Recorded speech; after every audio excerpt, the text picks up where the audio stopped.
Hello and welcome to the Trail and Adventure Motorbike Podcast with me, Clive Barber, and my good mate, Noel Tom.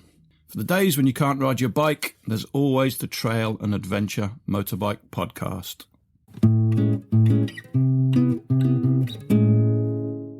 Hey everybody, in this week's exciting new podcast, we're going to be talking about trail and adventure motorbike technology. I'm going to be joined this week by my old mate Will Linssen and new friend Rupert Jordan. You're also going to be hearing from Noel, but slightly after the event, as he was banned from being on this recording because he would just go, "Oh no, why do you want to spend that money on that stuff? That's a waste of money. Why not just buy a map and look at moss and collect some stones?" But he is going to join us afterwards and give his views on everything we talk about, which should be quite good fun. Sit back, relax, and enjoy.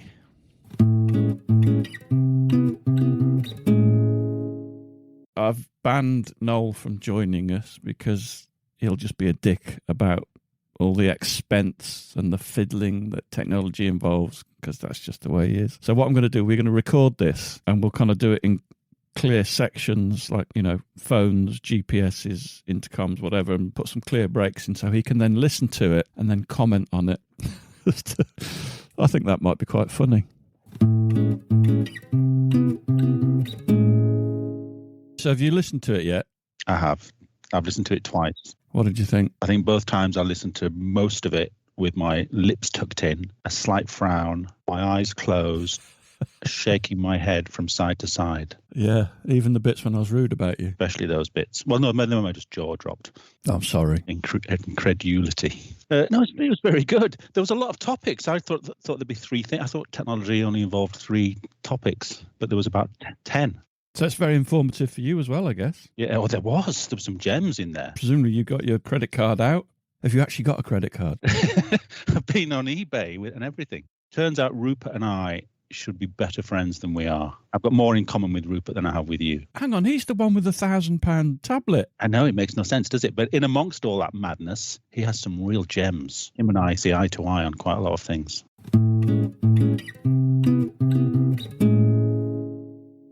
Some quick intros. Will, welcome back for the 25th time. Thank you. One more stamp and I get a free podcast t-shirt, I think. You've already got one. You're using it to clean the car already, aren't you? And new to the podcast, Rupert, who we met last summer on our little FOMO festival. Up in Northumberland. Yeah, it's very keen and happy to be here.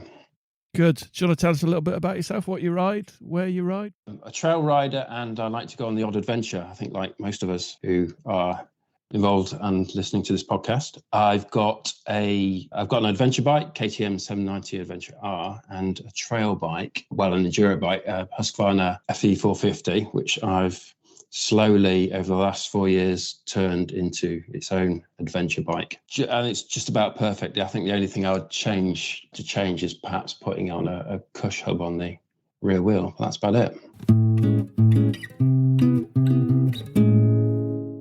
We're going to talk about technology, the kind of technology you might want to take with you on a trail ride or on a trip. There's a dazzling array of technology available. I think most of us at least use our phones for navigation or for maps, but there's an awful lot of other stuff we can use. So we're going to kind of run through each kind of area of technology that we can think of, and just to give some views and give some people some ideas about what they should be buying and what they shouldn't be wasting their money on. And as I said earlier, Noel's going to give us his view on navigating using moss on trees and looking at the stars. I think a good starting point, though, is to talk about GPS devices, SatNavs. Do either of you two use a SatNav? I do. I have probably, like a lot of people, had the Garmin Montana. I had the 610. I'm a strong believer in focused devices and it being there. So I'm not actually a big fan of using your phone. Because of my failing eyesight, as I age, I need reading glasses. I started to find the Montana a bit too small, the screen, so I got upgraded to the very fancy one, the Carpe Eta tablet, which is big, and it's an Android tablet made for bikes, and it's great. I love it. What's that name again? Spell it for us. Carpe Eta is CARPEITER. And that's a ruggedized tablet, is it? It is, yeah. I think you can get other ruggedized tablets, but this is particularly focused on bikers, and the screen I think is bright. It's built. It comes with a cradle actually that charges it as well, and you can lock it, so it's secure. But then presumably you're running Android apps off that, are you, or have you got some specific navigation? Yeah, you are, and you can, but the tablet was developed in conjunction with some software called Drive Mode Dashboard. I think it's on the second version now. So as soon as you switch the tablet on, it's there. It's set up in bike mode. It actually works in conjunction with this little Bluetooth controller that you put on your bars as well. So you don't actually have to touch the tablet. You can all control it from there.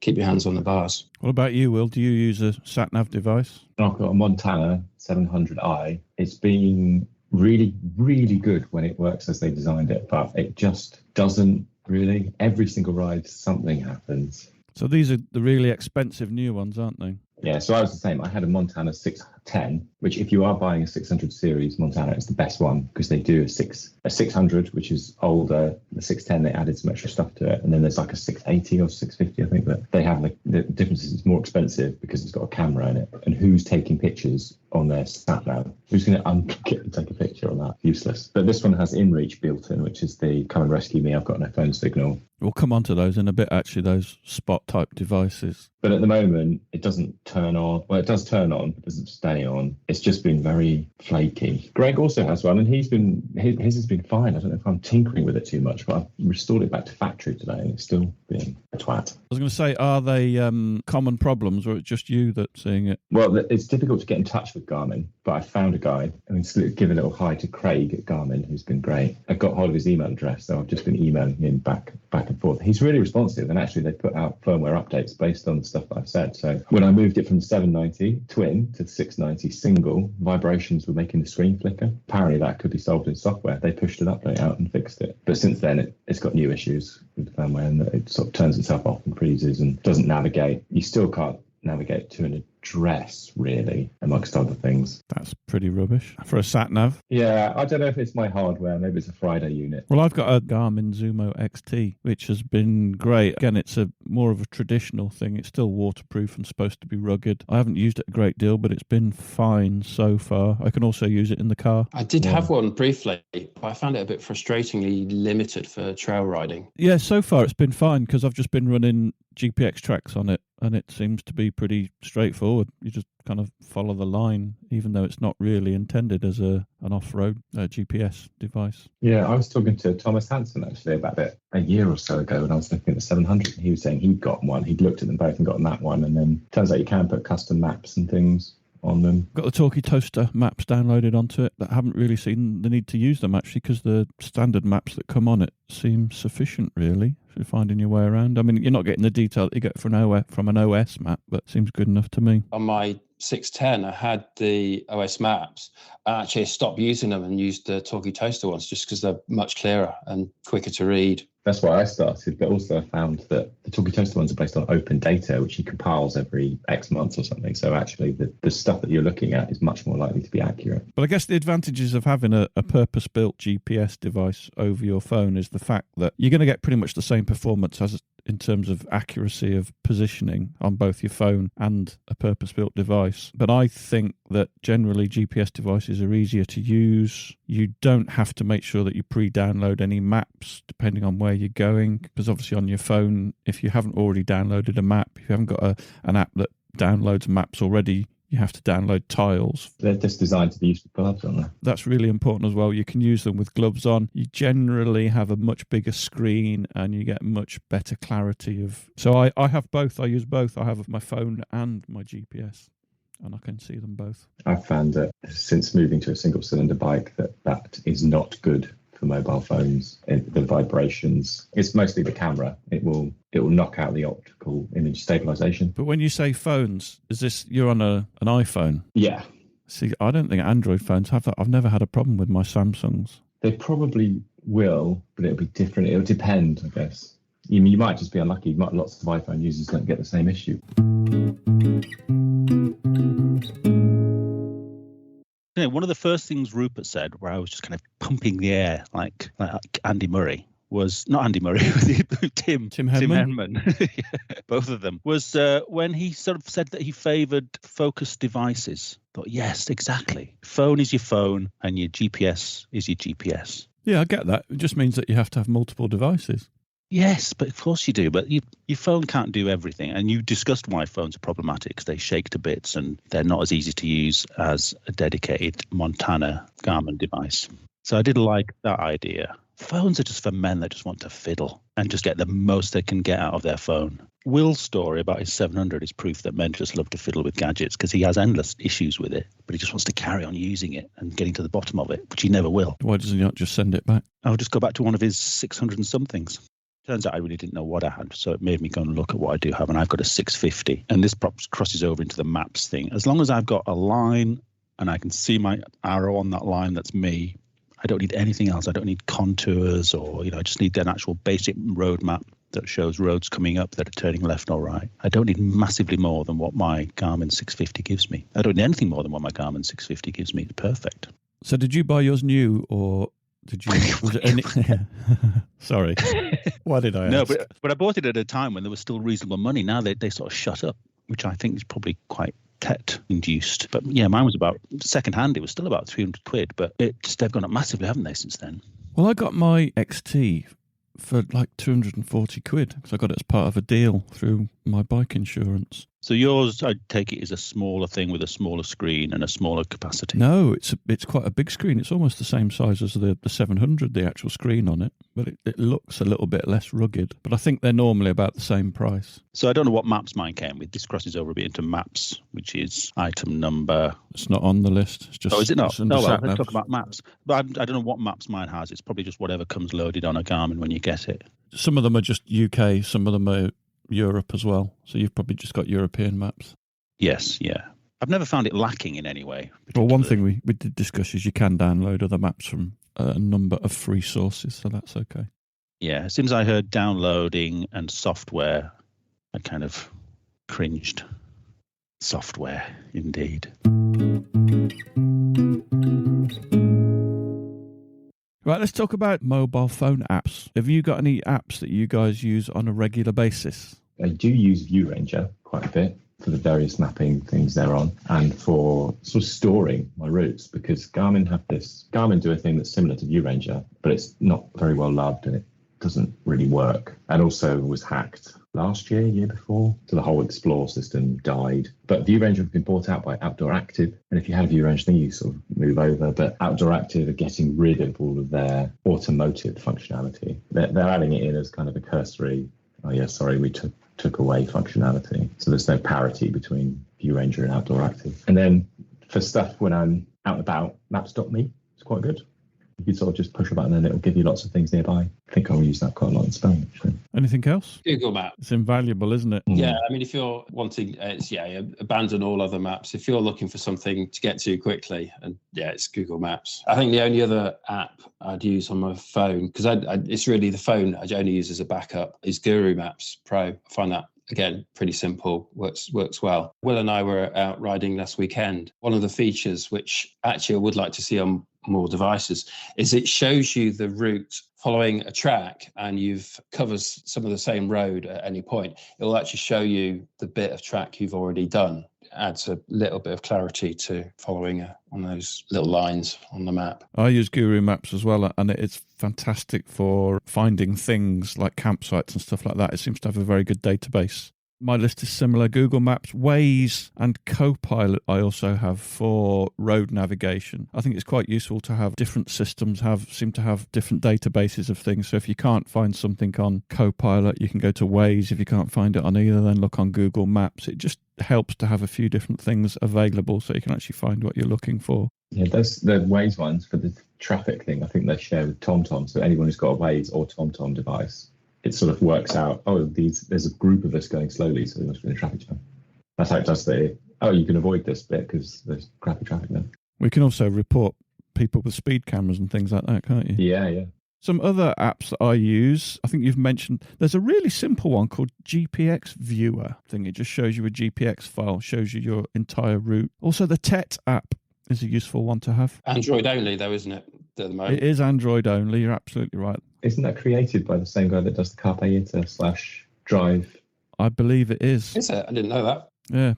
Portuguese chap. Yeah, he did drive mode and the TET. He's very accessible as well. So if you on Facebook, so if you want a feature added or if you've got a complaint, it's and he replies very quickly on the Facebook group for Drive Mode Dashboard. Yeah, it's good stuff. So the Drive Mode Dashboard, a little bit more about that. It's specifically designed for motorcycles, isn't it, really? So you can have your speed, you can show you the weather. I think you can actually link it up to, if you've got the sensors on the engines and things like that, you can actually look at the temperature of your engine and all kinds of different things like that. But then you can also put all your mapping and other applications in there as well and make those available through that single app. Yes, it works well. Well worth looking at. We mentioned OpenStreetMaps earlier. There's also a thing called openandromaps.org, which is another place you can go in and download maps of different countries and regions. So that's possibly worth a look if you're heading off to, I don't know, Andorra or somewhere like that and you need to get some new maps. And they're all free as well. I'm wondering what to do for Spain now. I watch a lot of cycling films, and there's this guy, Martin,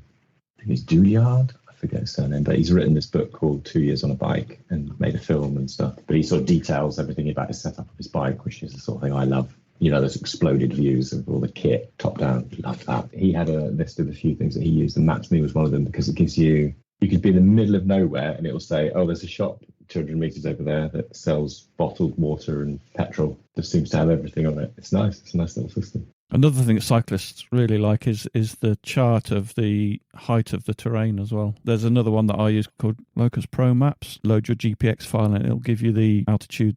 Obviously very important to a cyclist because they've got to pedal up hills, whereas we don't care so much about that. We just twist the throttle a little bit more. It's a good way of finding out where the fun bits are, I think. For a I was going to say the exact same thing, yeah. I'm now Googling Carpe Iters, how much they are. I think they're as good as they are expensive, it seems.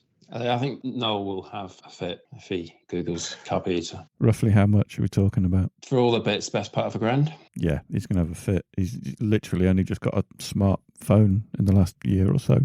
I'm exaggerating for effect. Do you actually fix your phones to your bike, and what do you use? RAM to the bike and quad lock for the phone bit. Got you. So you've got the RAM mount up to the quad lock where it actually fixes to your phone. Yeah. I mean, that's basically de facto. There really is only one answer to that question. Don't use anything else. Just use quad lock. Well, you say that, but I'm completely RAM. So I use one of those springy X mount things, and I've never had a problem with mine. Maybe that's where you're going wrong, because those X mounts have rubber bungs on each corner, which maybe take away the vibrations. The quad lock does as well. It supposedly isolates. They have a special vibration damper, but I'm loath to use it. I am, yeah. The cost of phones now, I'm with Noel on this one, is you spend £1,200 on a phone, even a small chance of it being killed by your vibrations of the bike.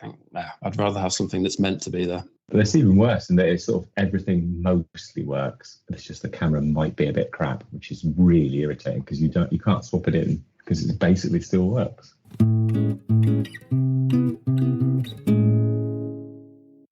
Phones just, I do ride, a friend of mine is adamant that he wants to use his phone as his SatNav and will not buy a Garmin. And it just seems like a losing battle. I tried both, and it is, I think, much better with a device that has been designed for that very purpose. Phones are okay, but SatNavs are better. If you haven't got the money to get a SatNav, stick with your phone, you'll be okay. And the holders, for the powered holders for the mounts for the Garmins, are fantastic in conjunction with a RAM fitting, which will clamp onto the actual bar. If you like, on my Rally, which has a slight bar above the Speedo. It's dead handy for clamping onto that, or you can get a fixing that fixes it to the back of the brake housing on the handlebar. Number 2 was apps.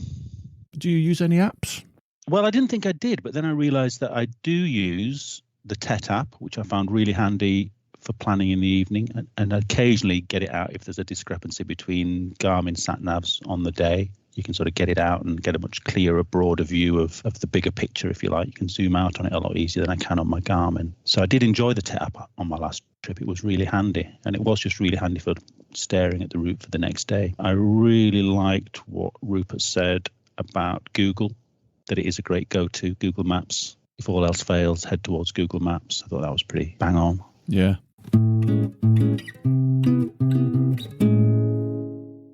Right, let's move on from phones. Something we've talked about a little bit before, intercoms. It makes the trip more enjoyable, but there's practical things as well. So you can say, look, I need to stop for petrol, turn left here. Oh, I think we've gone the wrong way. Let's do a U-turn. For our Wales trip, the fact that I didn't have a cellar, I really missed out because I was not on comms. I was trying to call people every now and then to say, you need to stop at this specific bit, and then couldn't get through or whatever. It was just we were talking about you a lot and just saying what a twat you were as well.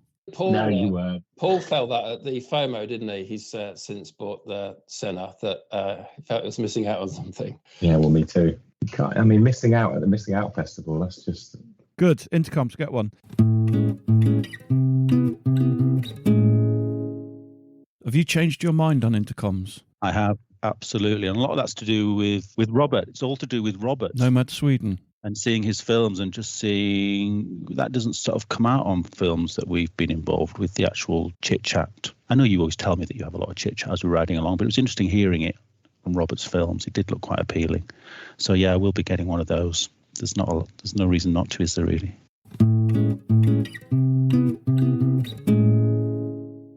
Another thing that I have is I've got some walkie-talkies, some radios, fairly cheap Midland radios, and I mainly use them when we go mountain biking. So I'll give one to my youngest lad and say, just keep this, because inevitably when you go riding, you end up in forests and things without any mobile reception. And if for whatever reason you get separated, you could always use the radio to keep in touch with somebody. And especially with a youngster, it's nice to know that if he shoots off on his own, because he's faster than me these days, and he falls off, he can just radio me and I can go and find him or whatever. So you've almost guaranteed have some way of communicating. Now, I've never actually taken the radios with us on any trips, but it's something you might want to consider if you are going somewhere where there isn't great mobile reception. Just a thought. Yeah, we used to do it snowboarding. We would take radios like that.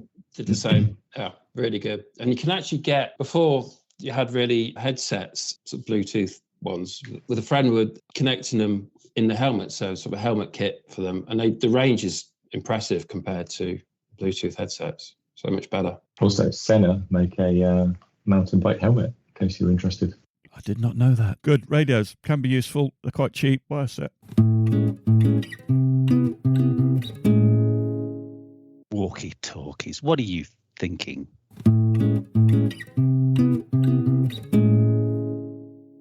Where are we on satellite phones? I'd use the InReach, right, for communication. Well, let's talk about InReach then, because you've mentioned it a couple of times now. Tell us what InReach is. InReach is the Garmin version of SOS, essentially, but communicates via GPS rather than cellular data. So if you are out of range of a cellular tower, like you're in the middle of nowhere, you're always going to be in range of a satellite, as long as you've got a clear view of the sky. So you can send out an SOS, you can update it with your position so someone can track where you're going, or you can just send text messages via the service. It's a subscription thing. There are other things available. Spot do something. I think there probably are others as well, but Garmin and Spot are the main ones. Presumably, though, that's only useful if you are a lone solo traveller and you haven't got your mates there to help sort you out. Yeah, but it cuts down the time to rescue as well, doesn't it? So for 15 quid, which is the cost of a month, there is some bootstrapping charges as well. But for 15 quid, let's say we're in Spain, we're at the top of a mountain. There are 6 of us there. Someone's hurt themselves.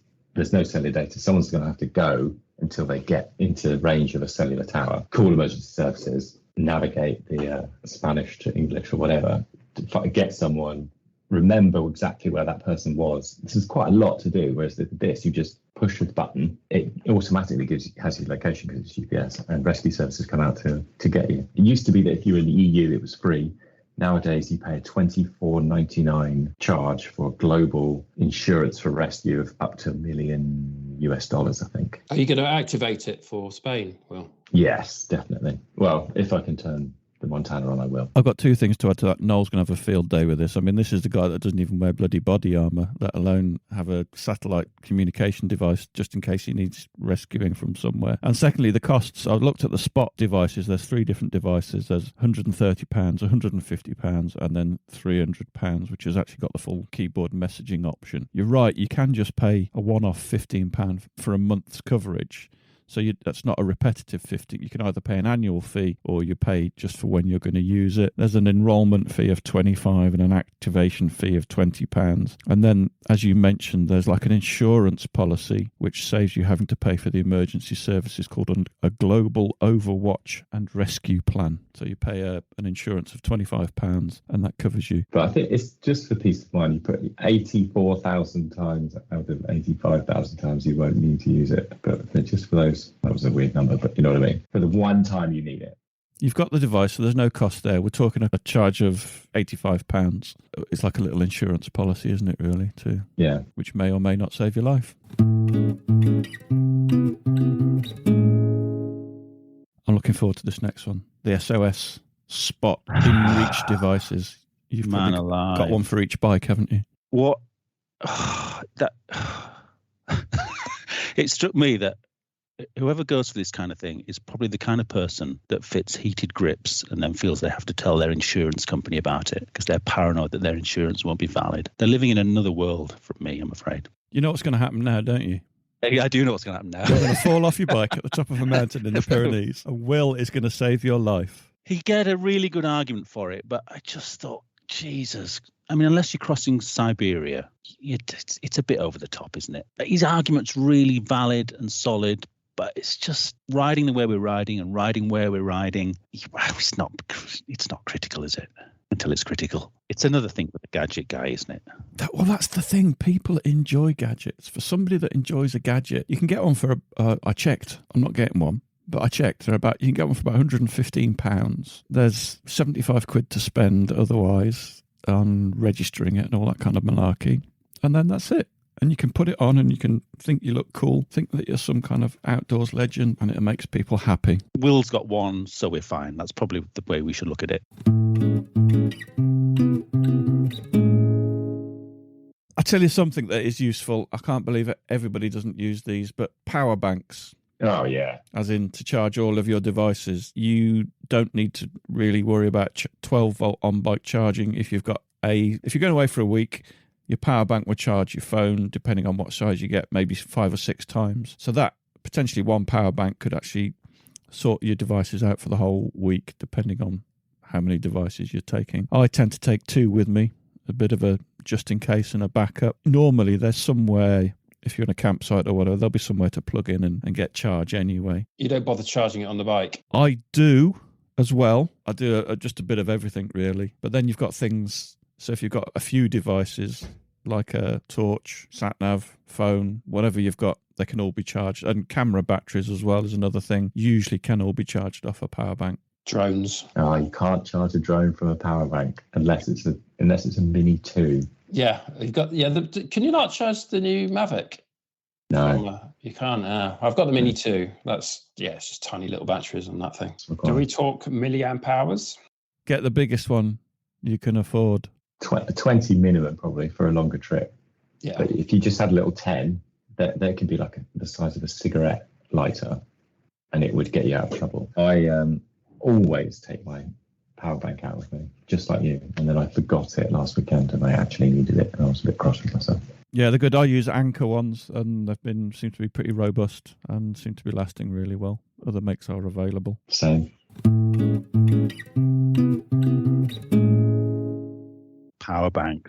Love a power bank.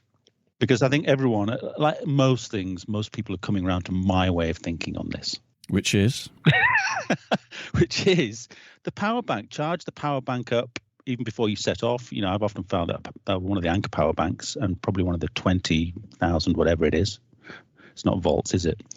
But its capacity will last for a whole trip pretty much. But like I say, it can be topped up on campsites. You can always top it up on the bike. That's often a last resort and doesn't usually happen. But yeah, power banks, the luxury of charging everything at night in the tent is just wonderful, isn't it? I didn't mention I've got a solar power bank. No. Yes. No. Yes. No. There's no need. There's no need for it. Also, it doesn't really work. It doesn't really work, no. It takes about 5 days of California sunshine to charge it. When we're crossing Australia, we'll take it. Yeah, but until definitely. Then, we don't need it. Yeah. Good.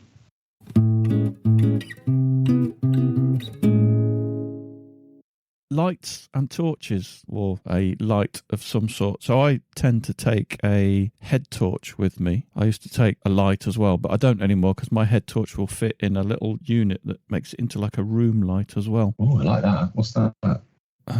Let me get it. Hang on. Does that mean we can talk about him? Yeah. He's got great hair, hasn't he? He has, especially for a man his age. This is great. I'm going to have a short shopping list at the end of this. Although even if it's only got 2 things on it, it's already over £1,000. Well, it's got me thinking about whether I should have a spot device rather than the UK. Shit, he's back. What tends to happen is the kids tend to disappear with my petrol headlamp to take the dogs out for a walk. But basically this... Is that huge, or is it just very close to camera? It's just very close. This is small, far away. And it's quite big. Far away. Put it on your head. That's quite big. That's about 3 or 4 inches tall, I guess. But basically what you do is you can put your head torch in there, and it's got a diffuser which spreads the light out and turns it into like a tent light as well. And you've actually got a little hook to hang it up. So you buy your Petzl head torch. That then fits neatly into your little thing, and you can hang it up inside your tent. I'd say a head torch is a must if you're camping. Unless you're camping in Iceland. It doesn't get dark. Yeah. Yeah, my tent's got a little gear loft in it, which is basically just a net. And I put my head torch in that as a light. But mine's tiny. It just takes a single AAA battery. And it costs about £9, and it's amazing. It's also got, you can switch it to red light, which saves your night vision. So if you're going out for a wee in the middle of the night, you can just use that. And it looks cool on long exposure photos. Certain podcast contributors would suggest not going out for a wee at night, that you have a bottle. Ensuite facilities. I'm sold on the ensuite facilities. Can we reckon? That's what we need is bottle recommendation. What's that? We need a wide neck, high literage. Lipton's iced tea is the one, apparently. Very half a litre, is that? The average micturation is between 250 and 400 millilitres. Is it? Yeah, I researched it.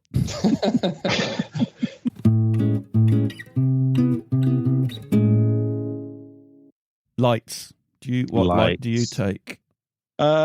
Just a head torch. I think me and Rupert again were brothers on this one, where you just take a simple rechargeable head torch. I was surprised somebody had a head torch with batteries. That seemed a bit wacky in this day and age. Well, mine, you can have both. It's got batteries and it's also rechargeable. But the Petzl one, rechargeable one, it lasts for something like 60 or 70 hours. Most tents, my little system is just to stick it on the mesh. It doesn't even need to be mesh. It'll go through fabric, won't it? But just stick it in the top of the tent between the fly sheet and the inner. Have it as the big light in your tent. Yeah, I really like the diffuser that mine fits in. They're only about £12, so it gives you off a much nicer kind of interior light without just shining a beam in one corner of your tent. Yeah. So I do recommend those. They're quite good. Also then, in connection with Powerbanks, 12-volt power supplies on motorcycles. I've got one. I've got 2. I no longer connect mine directly to the battery. In fact, I don't connect anything to my battery directly anymore. I've had so many problems with cheap 12-volt connections, and also I'm not even going to put heated grips on any of my bikes anymore that connect direct to the battery, because they always drain your battery. I agree on that, actually, unless you're a connection. I do have, occasionally would have a live connection so I can just plug in a trickle charger for the bike. But yeah, I think just some little relay switch fuse box, essentially, I think is a good idea. The 2 most recent bikes that I've bought have a power connection, so it's only powered when the bike is switched on. So my KTM's got 2 of those, which is great. My new Honda's just got 1 of those, so basically that's fixed to 12 volt to that, so I can charge things off the bike when it's running. But when it's switched off, it's off, so it doesn't drain the battery. I do have something connected directly to the battery, but I think I will put a relay on it just for safety. I probably don't need it. But all the modern bikes kind of have this accessory socket stuff. One is always powered, one isn't always powered. I use the Powerlet stuff because it's rock solid, weatherproof and all the rest of it. And then I've made up about 5 or 6 different connections for the Powerlet. So it's an Optimate straight to the battery, and then Powerlet to DIN, to cigarette lighter, to 6, whatever it is. I've got some heated gear that I can plug straight into it. But having a relay switched off the rear light or something, I think is what you do, Rupert. Yeah, exactly that. It's just connected, tapped into the power supply to the light, which obviously is only on when the bike's running. Yeah.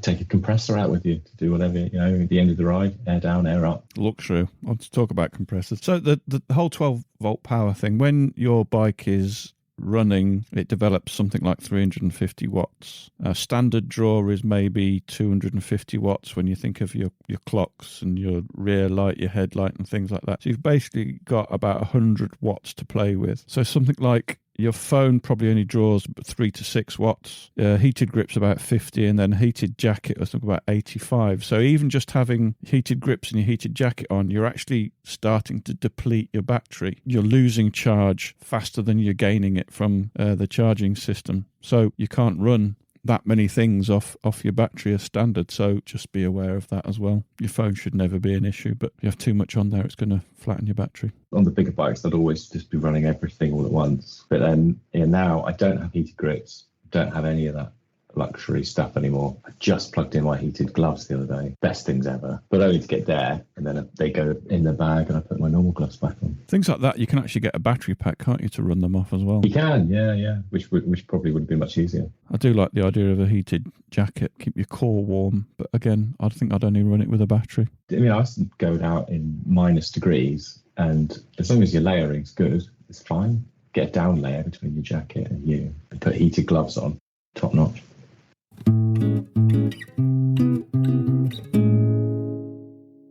Have you got a 12-volt power socket on your bike? I do, and it is wired to, and it is switched. Came switched on both bikes. I was lucky enough to get them already fitted, and they are switched to the ignition. But I just wanted to say something about your paranoia about heated grips, because I've just fitted Oxford grips to my CRF, and it came sort of wired up with the fittings to go straight to the battery, which I thought was madness, because you leave your grips on and it's going to drain your battery. But they've now built them so that they automatically detect a change in the charge and switch themselves off and take no charge from the battery when the engine's turned off. So they won't flatten your battery. So you can now go for the simple option and wire them straight to battery, which is great, isn't it? So I think all their control units do that now. I might get some and test them in that case. Yeah, great. Good. So I do use the power thing on the bike, but as I said before, it's just as an emergency for the power bank.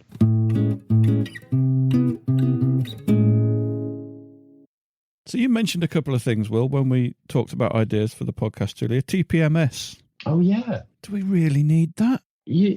I don't need that. That's too expensive. If it's too expensive, it's under £20, I think mine was. Let's tell people what we're talking about, really. TPMS is the tyre pressure monitoring system. Yeah, there's kind of a product you would buy, the Chinese product, which is the Care UD system. They do two variations, slightly different aesthetic looks, but there's basically two variations. One that goes inside your rim if you've got a tubeless setup, and one that you just screw onto the valve, which is the one I've got now because I'm running tubes. And then you've got a little unit that sits up on the bars and tells you in PSI or bar and what temperature they are, which is quite useful because you know that your pressure might be going up. But if you can also see the temperature's going up, then you've got a reason why that's happening. But it's great. If you get a flat before it's a problem, you already know what's happening. I had a quick look on Amazon and a few other places. They seem to go from around 40 quid up to about 80 quid. And I'm assuming on an off-road bike, you'd never use an internal sensor because they'd just get destroyed on rocks, wouldn't they? Probably. No, the internal one that goes in the rim, you mean? The head unit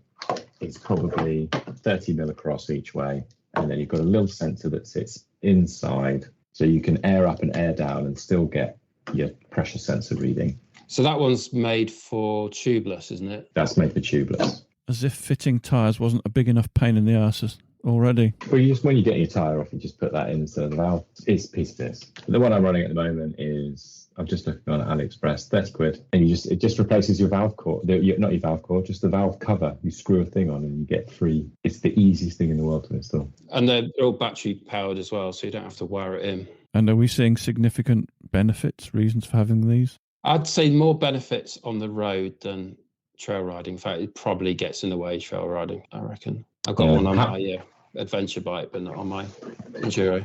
I will ride to the start because I've got the one bike. I'll ride the hour to the start of the ride with 30 psi. I'll get there, I'll air down, and then how many times have you forgotten to air up again at the end? So you're squaring off a tire and causing all sorts of nuisance. I think they're worth it for 30 quid. Yeah, not expensive.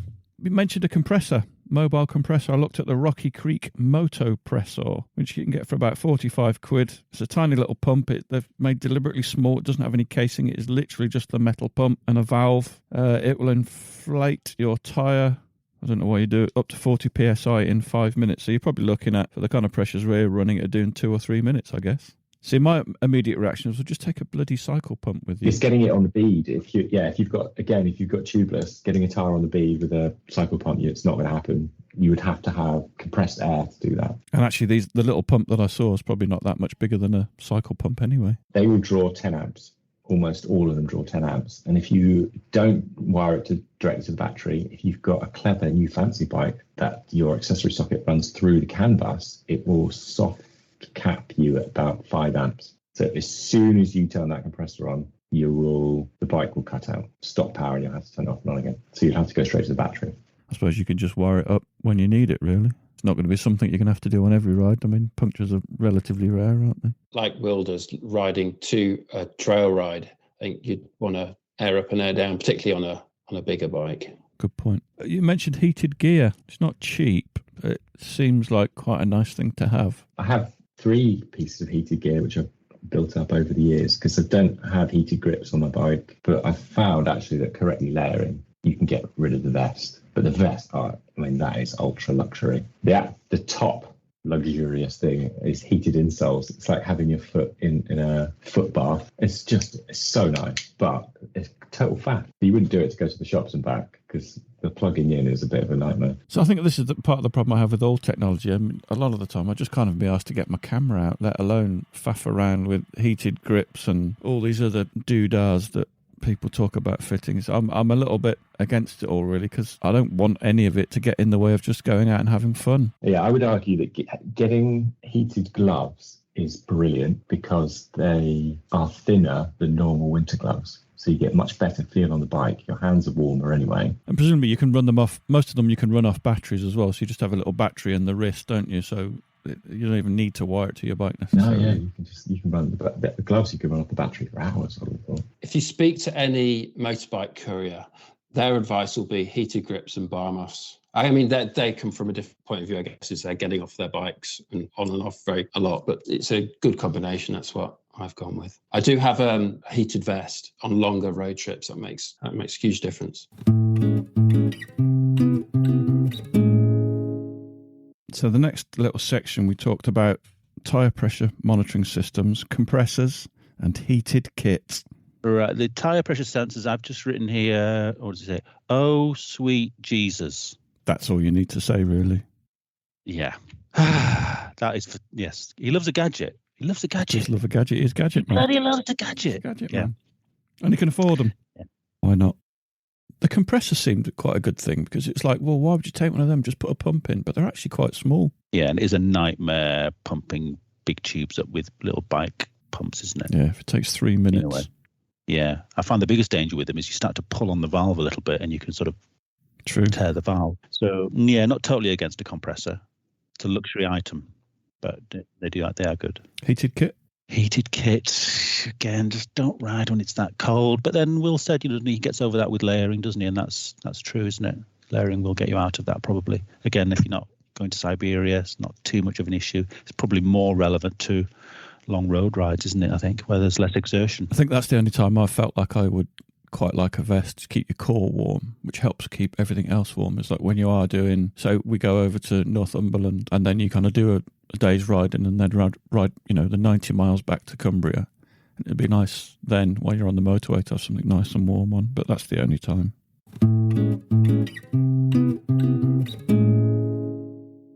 You guys have got quite modern bikes with quite a bit of technology built into them anyway. Is there anything particular that you use and you like and appreciate on the bikes that you ride? Cruise control on the 790. That's amazing. And is it software or hardware? It's both. Paying for it, you pay the dealer to unlock the software, but they also have to add a little switch in as well. It just makes a huge difference. I had it on like I guess many of us, we've had a GS at some point. I had it on the GS. When I sold that, I got an Africa Twin. Really missed it on that and very happy that the 790 has it. Especially, like you say, long road trips, you can end up with really severe wrist ache.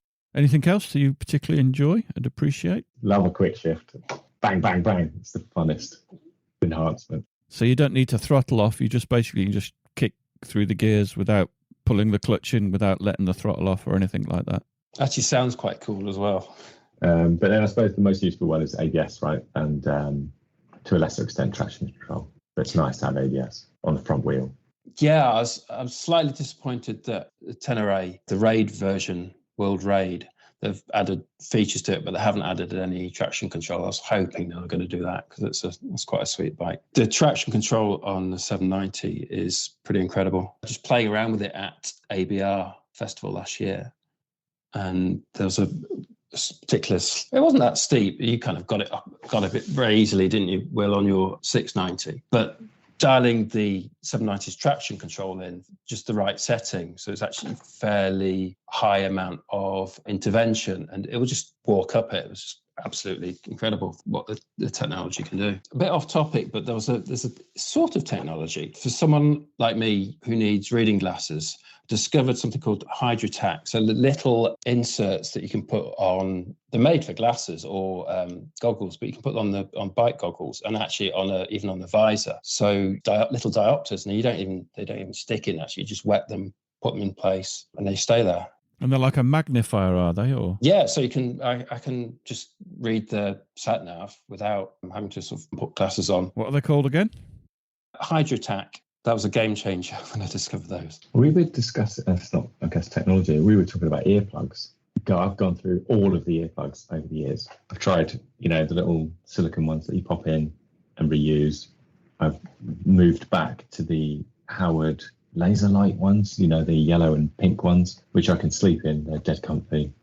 Then the 3M yellow ones, which look like little mushrooms, which have the best sound deadening but are the least comfortable. I got custom earplugs at a bike show once, but that was about 7 years ago, and I think my ears have changed shape, so they're not quite as good as they were, but they are by far the most practical because your helmet doesn't pull them out, and they're easy to get in and out. Yeah, I've got some custom-made ones from my bike show, and I've probably had them for 10 years, and they're still going strong for me. You're pretty strict about using them, aren't you, Will? Yeah, my dad is deaf because of motorcycles, basically.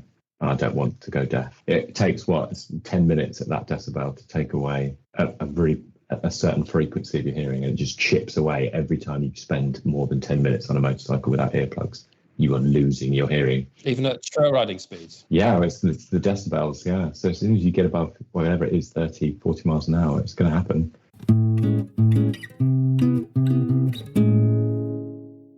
So you're going to get a big moustache like Rupert? Probably. I think you should. I think it'll look good on you.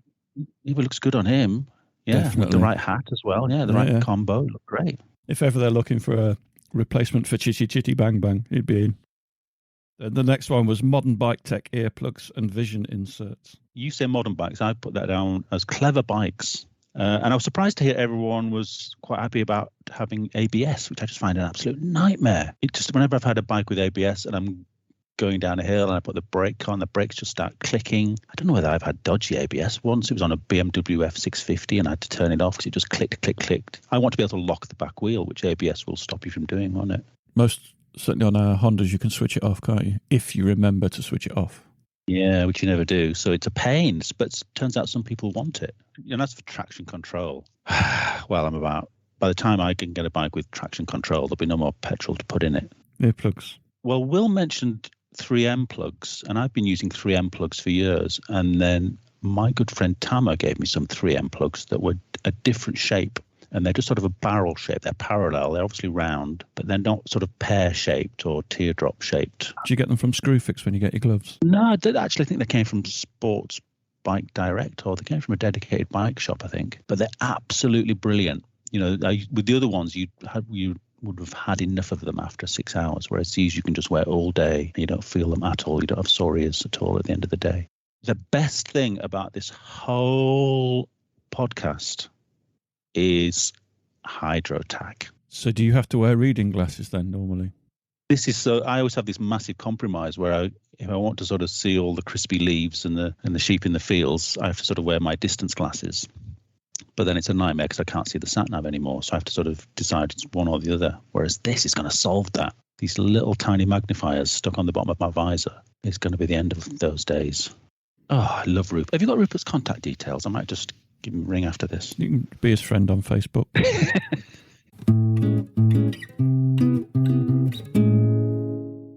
Flipping it. That was a marathon editing session. So that concludes our episode on bike technology.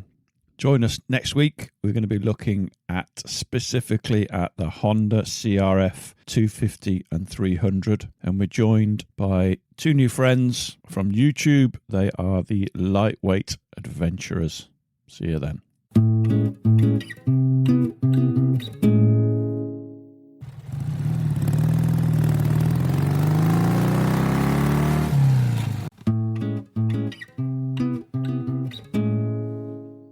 Thanks for listening. We really appreciate your support. Don't forget you can follow us on Facebook and Instagram. And if you really appreciate what we do, you could consider supporting us on Patreon or buy us a coffee.